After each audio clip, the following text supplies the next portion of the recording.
តើអ្នកទាំងអស់គ្នាដឹងទេថាពពួកសត្វល្អិតប៉ារ៉ាស៊ីតទាំងអស់ហ្នឹងគឺវាអាចរស់នៅខាងក្រោមស្បែករបស់យើងបានហើយការរមាស់នឹងទៀតសោតគឺមិនមែនរមាស់តែមួយកន្លែងនោះទេគឺយើងអាច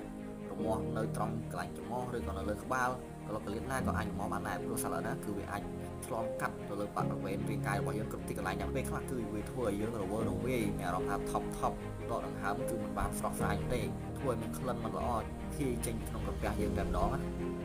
ដោយសារតែពពួកសត្វល្អិតទាំងនេះគឺវាអាចចូលទៅរស់នៅទាំងនៅក្នុងឈាមរបស់យើងទៀតផងតែនេះហើយទៅធ្វើឲ្យមនុស្សយើងទៅពេលដែលយើងមានផ្ទុកពពួកសត្វល្អិតប៉ារ៉ាស៊ីតព្រមទាំងញ៉ាំច្រើននៅក្នុងខ្លួនណាគឺធ្វើឲ្យមានអាការៈថាស្គមស្គាំងសលីស្លាំងអស់កម្លាំង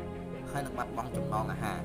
ហើយពេលខ្លះទៀតគឺយើងញ៉ាំច្រើនយ៉ាងណាក៏នៅតែឃ្លាននៅតែមិនបានទេសារតែពពួកសត្វល្អិតណាគឺវាមាននៅលើរូបរាងកាយរបស់យើងគឺមួយតួខ្លួនតែម្ដងហើយមានលើសពី100ប្រភេទចំណែកឯថ្នាំប៉ារ៉ាវេផ្លូវនេះក៏មានសមត្ថភាពខ្លាំងក្នុងការចូលទៅចាប់ពពួកសត្វល្អិតទាំងអស់ហ្នឹងលើសពី100ប្រភេទដូចគ្នាដូច្នេះហើយគឺយើងនៅបន្តក្នុងមួយដល់ពេលណា